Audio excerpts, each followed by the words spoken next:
So the World Cup just passed, right? And US did an amazing job this year. So I'm really happy with that. But that's not really the thing that I want to focus on today, right? Like, did y'all see all those videos with a lot of people from Europe and the UK and wherever else they might have come from when they're trying out all the different American foods and sweets and snacks, and they're all shocked by the portions, like the amount that they're getting. Because obviously compared to where they're coming from, wherever it may be, their portion sizes or food they eat, it's completely different. So I know y'all have seen a lot of those videos, right? They're pretty funny. This is what you guys eat instead of beans on toast for breakfast? Yep. Now that got me to thinking about all the times that I've heard people say, and honestly, a lot of times it's people from outside the US, they're saying, Americans are fat, Americans are lazy, their food is that, this, that, and the third. Everything's bigger in Texas, right? We've all heard those stuff before. I know you know what I'm talking about. But when you kind of get into it, the numbers say things differently. But like for me, honestly, I always believe that, yeah, America is the fattest country in the world. The more resources, the more food. There's so much going on. Of course, America's the fattest. But realistically, when you look at it, this is what it really says. The United States ranks between 12th and 18th worldwide for obesity, with an obesity rate of roughly 41 to 42%. So there you go, 41 to 42% of the population is obese. Now, that's obviously a lot, like when you consider the amount of people that live in the country. So that's millions and millions of people. So it clearly is a huge problem, right? But when you look at it, in terms of the world, in terms of, every other country, it's not the worst. It's only middle of the pack. Like it says here, smaller Pacific Island nations, select Caribbean, Middle Eastern countries report higher overall percentages. American Samoa, Nauru, Cook Islands, things like that, up to 60 to 75% obesity rate. That's insane. Like that's the whole country. And they don't have as much resources because economically and obviously country-wise, they're just much smaller. But when it comes to major countries, though, the US ranks highest among obesity rates. So, middle of the pack overall, but when it comes to the countries that are really earning and that have huge economies, we're number one. So that kind of falls into the thought process that I had before. But honestly, that's not even the worst part, because when you really look deeper into it, it turns out that just a decade ago, and I'm talking between 2010 and 2020, obesity rates were only at 36%. But now they've risen to all the way up to 42%. You know what I'm saying? So it says right here, between 2010 and 2020, the US adult obesity rate steadily climbed, right? Roughly 36 to 41%. And it gives you some key trends there that you can also read as well. So you see that increase. It's just a steady increase over time, but it's still a lot, right? And when you look at it too, even further, even among older people, the elderly, the obesity rates have increased as well, right? So look here, right? It says that between 1998 and 2018, obesity rates for the young old, whatever that's supposed to mean, ages 65 to 70 for the young old, okay, whatever, jumped from 24 to 42% for men and 27% to 46% for women. So the trend is only going up, like in all stages, adults in general, but you want to consider that, you want to say adults, young adults, around generally 42%. Older people are also increasing from, you see what it says here. So with everyone increasing overall, it doesn't stop there, because even now among children, it's at an all-time high. 21% of kids in the USA are now obese. The U.S. has seen a massive rise in childhood obesity rates. More than 1 in 5 American children are obese. That is up from 1 in 20 back in the 1970s. 21%. That's an all-time high. It's never been this high before, guys. And look, you can see the breakdown there from ages 2 to 5, 6 to 11, 12 to 19. It's all there. So at all levels, our obesity rates are just increasing for children, for adults, young adults, for the elderly. Everybody's getting bigger. Like, these numbers are crazy. But you know what, though? We're not here to talk numbers. We don't care. Well, actually, we kind of do, because this whole thing is based on numbers. Hey guys, welcome. I'm Chris with the K, as you can see right there. And on this channel, guys, I really just like to talk about things that I'm interested in, things that I think I can learn from and share, with you guys, and just make interesting content about. So just, check it out, see what it's all about. If you like it, then, you can rock with me. So cool, right? With that out of the way, the question I want answered is it your fault? Is it our fault? Is it your fault as a person or whoever you may be? I don't know who's watching this video, but is it your fault that you're obese? Is it your fault that, you're in that situation? That's what I kind of want to answer. Now, here's something interesting, guys. Like, I genuinely did not know this, but did you know that obesity is considered a disease? Like, I genuinely did not know that, because as long as I've lived, I've literally just thought of weight as something you gain and lose naturally. Never did I think of the fact of gaining weight as being a disease within itself. Like, so genuinely, that's news to me. Tell me if I'm slow, tell me if I'm dumb, whatever the case may be, okay? I did not know that. And look, just to double down, I went to check the CDC to see what they had to say about it, right? Yes, the CDC considers obesity a serious, common, and costly chronic disease that requires prevention and treatment. Oh my God. Okay, and you can see the key factors for obesity, the way they classify it, the definition, the health risks, all of that. Now let's talk these factors that I was talking about earlier, right? Now, the first factor that I'm going to talk about is biology, men versus women, right? So a thing that got me to kind of making this video is an argument that I was having with my wife, right? I'm telling her that, hey, look, I see, big people from both genders, men, women. I see skinny people from both genders. It really doesn't matter. It's all about the work you put in, the dedication. That's really what it comes down to. Like, there's really no difference. And she got really mad at me, right? And I'm like arguing with her. I'm like, nah, like, there's really no excuse. And for real, like, honestly, I shouldn't have done that. And I wouldn't recommend that any of y'all do that out here, because arguing with your wife or a girl or any female about their weight is breaking a golden rule. Like, you're not really supposed to touch that topic. Even though I thought I was making a sound argument, this is how I ended up. While I honestly may have deserved that because I was talking out of my, this is what my wife was really trying to say. Hormone fluctuations can really hurt, especially for women. No shade, but men. No, you're good. I'm just joking. No shade, but men, like my fiance, for example, he can eat anything and burn it off within like a week or two. But for women, we're meant to have kids, so we do hold fat. Now, that's essentially what my wife was saying, but like, I really wasn't listening to her. I was just stuck on the fact that it doesn't matter. You just go ahead and you just put in the work and you get the results, right? But I had to go ahead and do some research. So I grabbed my friend right here and we got to doing some research, right? So are women more prone to holding fat than men? So guys, yes, yes, I was completely wrong, okay? Women naturally have a higher overall percentage of body fat than men and store it differently due to hormones like estrogen, genetics, evolutionary needs related to childbearing, et cetera, et cetera. Look at it. Look at what it says there.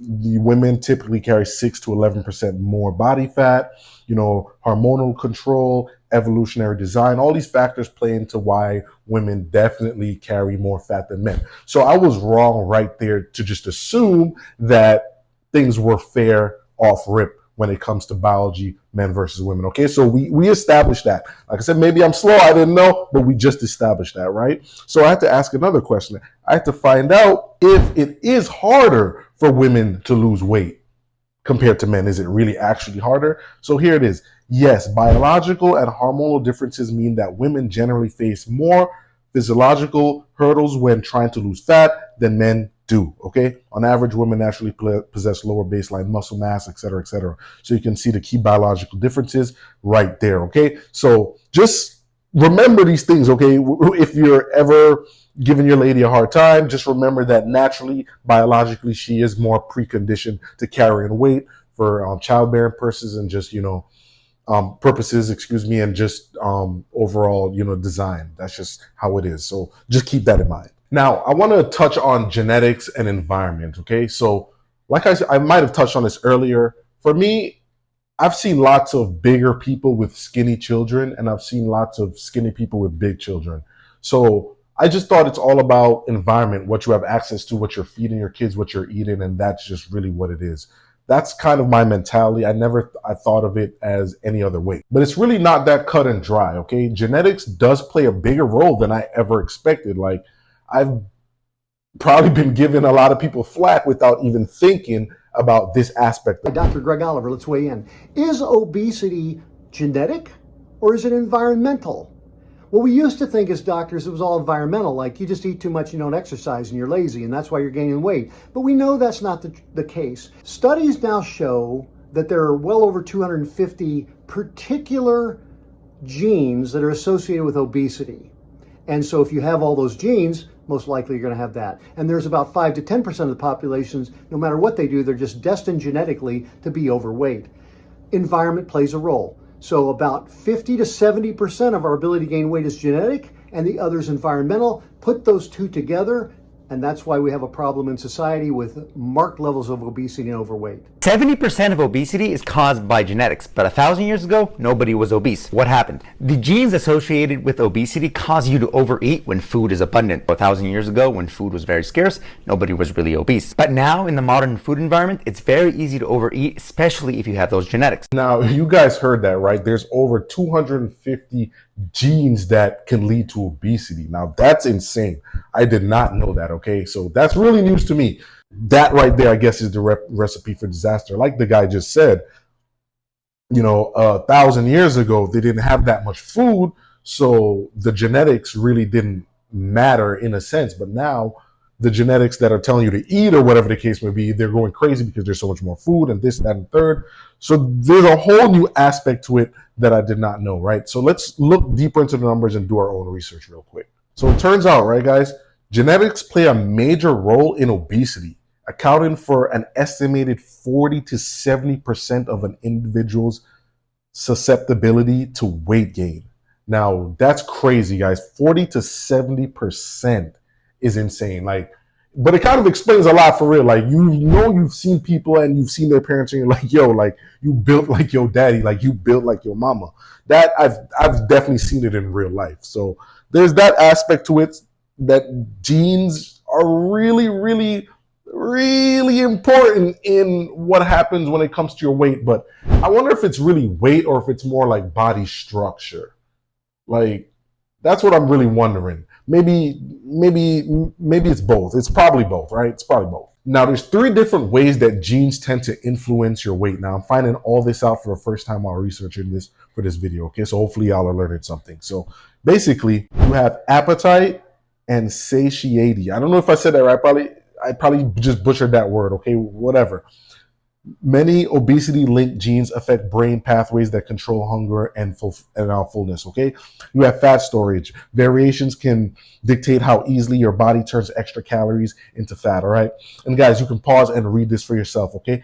And metabolic rate. Inherited traits influence your base metabolic rate, all right? So these are 3 ways in which genes influence your weight. I did not know these things, but here you go. The information is actually out there, and now we know, I know, you know, okay? Guys, like, honestly, I had an idea of what my answer was already before coming into this video. I'll be honest with you. I had a clear-cut answer.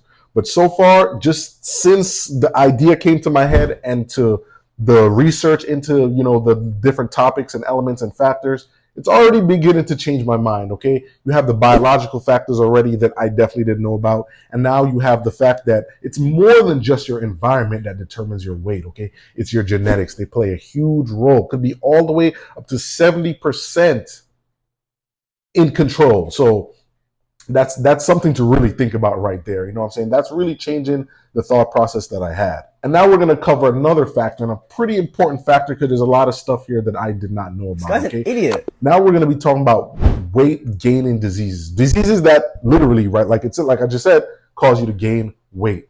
Like I read earlier, the CDC considers obesity itself a disease, but right now these are the diseases that actually cause obesity, and we're going to go over them. Some of them I've never really heard of, or even if I've heard of them, I never really understood much of it.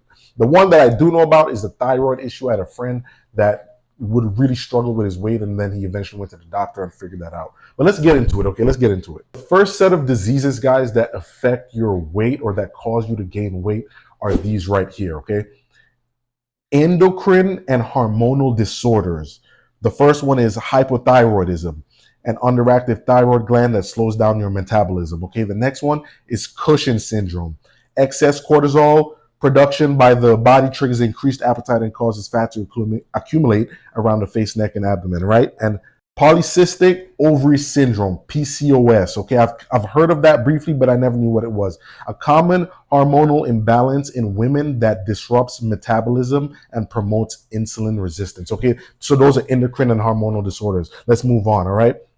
Next, we have genetic syndromes, guys. Prader-Willi syndrome. Prader-Willi syndrome, a rare genetic condition that causes insatiable permanent feeling of hunger, okay? And then you have Bardet-Biedl syndrome, Biedl. You guys correct my pronunciation with them. With that, like I'm obviously not reading some of these right, but that's a rare genetic disorder characterized by vision loss, extra fingers, toes, and you see that right there, progressive obesity. And finally, guys, we have mental health and neurological conditions, major depressive disorder, that being like, mental health disorders. I've literally watched my aunt go through serious mental health problems and gain tons and tons of weight. She eventually dug herself out of that, but that's something I've seen with my own eyes. That's pretty much what that is, all right? So those are some diseases that I never heard of, or some I have heard of, but never really knew what they were. But all these things can lead to weight gain. So you never know what a person's medical condition is. You never know what a person's going through mentally, physically, what's going on inside of their body. There's another one I really wanted to talk about too, which being major corporations and how they're controlling foods and media to, kind of make us addicted. But I'll cover that a little later in the video, hopefully by the end of the video. So there it is, right? The factors: biological, men versus women. You have genetics, you have diseases, and like I briefly mentioned, corporations. Now let's dive into the video that I watched by Jesse James West. You guys can check him out. He makes great content. I'll have him here up on the screen, okay? I was watching this video. It's a pretty old video, but I'm now seeing it for the first time, or I was seeing it for the first time when I watched it, right? And I want to dive into this video so we can kind of talk about the different parts and what I agree with, because I think this will ultimately help me get my point across. So let's go ahead and just let's get started. Let's see what's going on. Is obesity a choice? I do think that it's a choice. I do not agree with being obese in any way, shape, or form. To me, it's crazy that people don't prioritize their health. If you are so, overweight and unhealthy that you have incarcerated yourself in your own body and you literally can't do anything, like, what good is money? What good is status? What good is anything without your health? I agree with the aspect of prioritizing your health, okay? Like, obviously, you want to be healthy, you want to feel good, you want to be able to go up and down the stairs without breathing heavily, you want to be able to move around comfortably, you want to feel comfortable in just, your everyday life. So, and obviously you want to live long, you want to be there for your family, you want to be there for your children if you have any, whatever. The whole aspect of being a prisoner in your own body, I'm not sure I necessarily agree with that, because I think about, I personally know a lot of bigger people and they don't seem to be prisoners in their body. A lot of them genuinely seem to be happy, whether some put on a farce or not, I don't know, maybe, but they seem to be genuinely happy. And not all of them, but a lot of them do. Like, I work with a guy that's relatively big, but he always has a great mood. Right now he's walking his 20,000 steps a day, his 15,000 steps a day.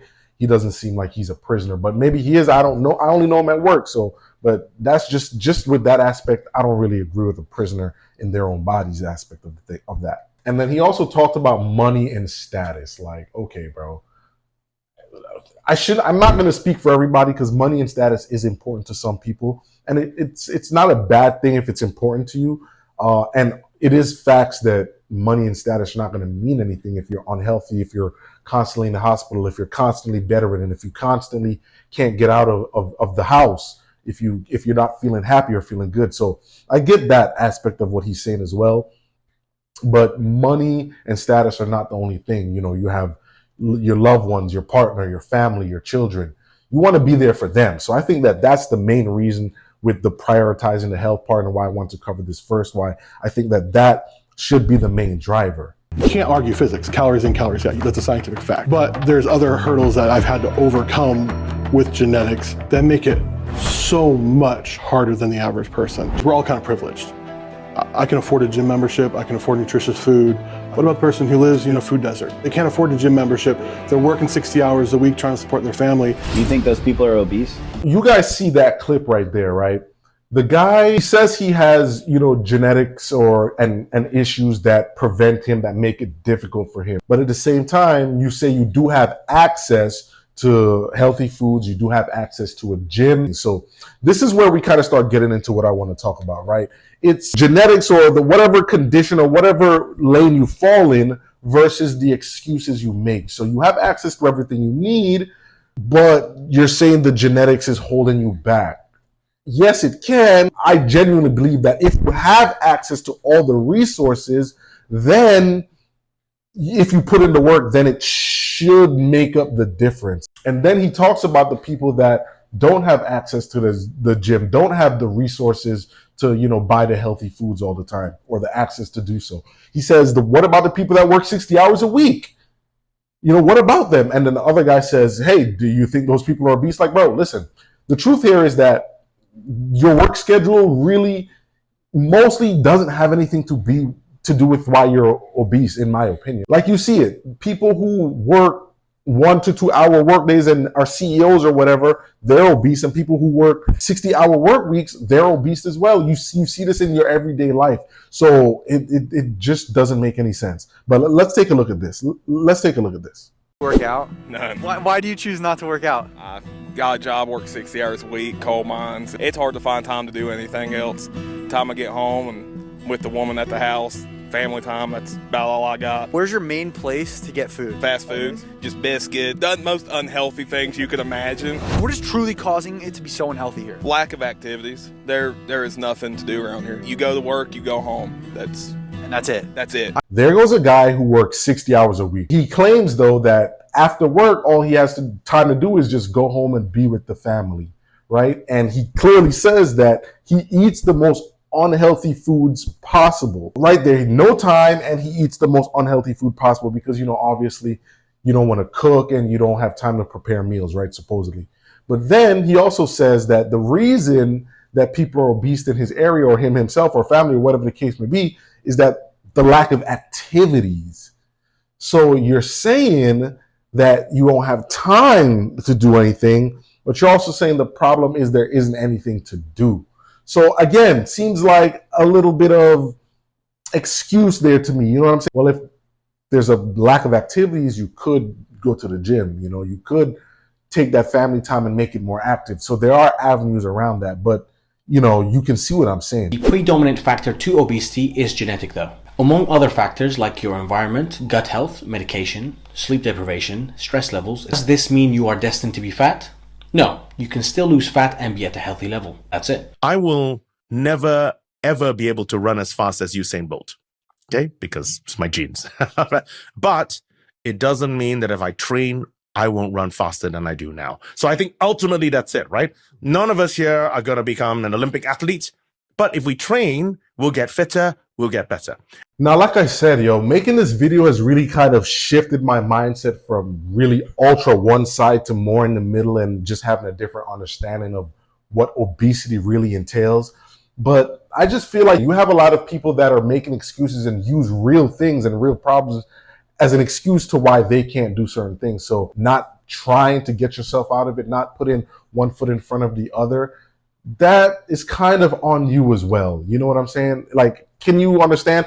Again, like my mindset has really been changed a lot, but there's still that aspect to it. Now we're going to hear from Dr. Mike Isertel. He has a YouTube channel. He has a business. He promotes better health, eating, things like that. We're going to get right into what he has to say about obesity being a choice. Is obesity a choice? No. If you come up to people who have made a choice, let's say to wear a purple shirt today. Okay. They looked at 2 shirts in their closet, blue, purple. And you come up to them, you go, I got a magic pill that'll turn your shirt blue. They're going to be like, I'm good. I actually chose purple. That's how you know they made an active choice. How many people can you legitimately come up to on the street and you say, hey, I have a pill that just completely eliminates all of your body fat? You're going to take it? You're going to just like zap into a lean person's body. How many of them are going to be like, nah, I want to be like this? Sumo wrestlers and almost nobody else. So by that very, very direct reasoning, obesity is not a choice. So look, the whole shirt analogy, red versus purple shirt, if they choose a purple shirt, they made an active choice to wear a purple shirt. My problem with that is that you assume that a person wakes up one day and it's like, okay, I can be skinny or I can be fat or I can be obese, right? That's just not how it is. That's just not how it works, okay? For a lot of people, for a lot of Americans out there, obesity is kind of a choice. Again, we discussed a lot of factors as to why it can't be a choice or why it isn't a choice for some. Being obese, being fat itself, no, that is not a choice. That is just a result. We're forgetting about all the choices that come before. You felt hungry, right? Then you had to think about what to eat. You had to really think about it. Then you had to maybe get up and go outside and order it. Maybe you had to drive. Maybe you had to open a food app and place the order. And then when you open the app, there were so many other choices. You passed by some healthy ones. You passed by the healthy ones, right? Let's be honest. You drove past the healthy spot, right? So you chose to do those things. Then when you got to the store, you still had to choose to take out the money and hand it over to them. So you're still choosing. There's so many different steps. You still had to put in your Apple Pay, your card information before you place that order. You understand what I'm saying? So to just reduce it to no, obesity is not a choice because if you give a person a pill and tell them that they'll automatically be skinny, yes, people will take it. No, because obesity itself, being fat itself is not the choice. The choice is everything that comes before. And I'm telling y'all, it's just like with me wanting to quit marijuana. I can't just blame the marijuana industry or blame the place that I get it from or whatever the case may be. What I can do is I have to think about the fact that I woke up and I wanted to use it and I made a call or I went to the store and I had to transfer the money and take the money out. And then I had to sit down and prepare it and all the steps that I chose to go through before I actually got to using the actual thing. So I compare it to that. You know, and you can compare it to anything else. Gambling, a person has to make a choice to do a lot of things before they end up broke at the casino. The same thing with any other addiction. So you can't just reduce it and say it's not a choice. That's just what I think about that. Do you think a person's weight is entirely their responsibility, or are there other factors? Something can be entirely your responsibility, even though there are other factors at play. You know, like let's say a truck drives by and splashes me with dirty water. It's still my responsibility to get my shirt cleaned, even though it wasn't my fault.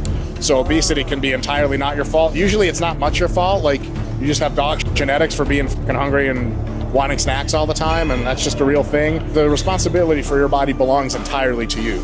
So it is absolutely your responsibility, but also doesn't have to be necessarily your fault. So guys, that's the main thing, and that's where my answer really lies.